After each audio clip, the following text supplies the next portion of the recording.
Hello friends, we're back again. This is Custom ROMs Nation, and in this tutorial we're going to look at how we can use the replace block.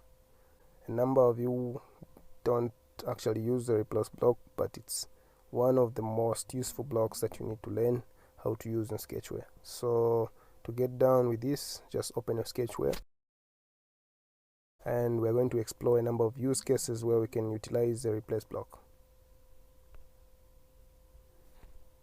So just create a sample project. I'll call it car. Once the project is open, let's quickly come up with something. I just want to show you how it works. So I'll quickly design a simple layout. I add this linear. Let me center the content.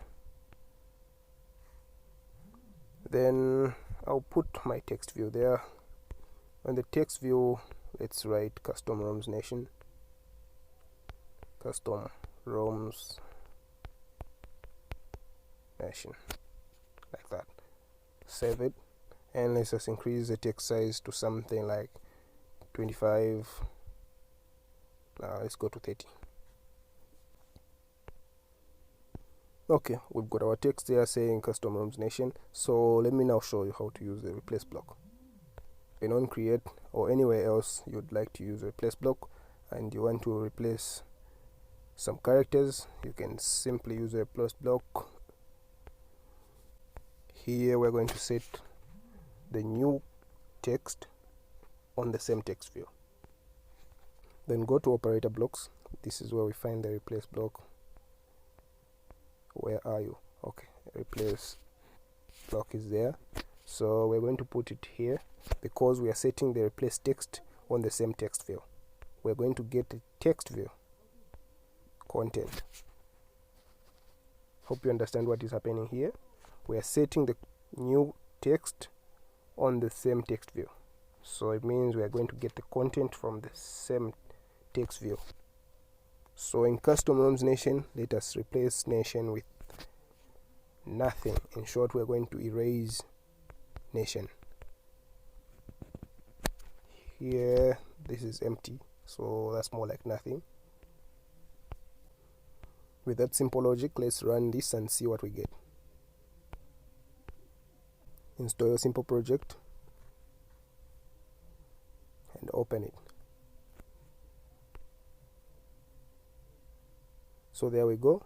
We are remaining with custom ROMs only. Remember, we replaced the Nation with nothing. So this is how you use the replace block. It replaces a number of strings that you've actually imported in it. So let's go back again. Let's try to replace ROMs with bread and see what we get.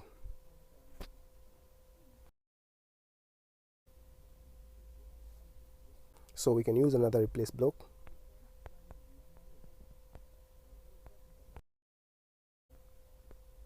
So we said we're going to replace ROMs with bread. So what this will do is ROMs will be erased or replaced with bread. So just put that there. Then we have a chain of replace blocks being set to our text view 1. So let's run this. Install, open. There we go. So we can see that our ROMs has been replaced with bread. So we have custom bread. And remember our Nation was replaced by an empty space, so we cannot see it there. So this is how we use the replace block. It comes in really handy. I use it in most of my projects. For example, if you want to welcome a user who signed in, you can just create one sample logic and reuse it for a number of users. Instead of hard coding the name, you can just put the name there to get the name and replace a text view with the actual name of the user. I hope you find this useful, and if you've got any questions, just drop them in the comment section. I'll be glad to respond.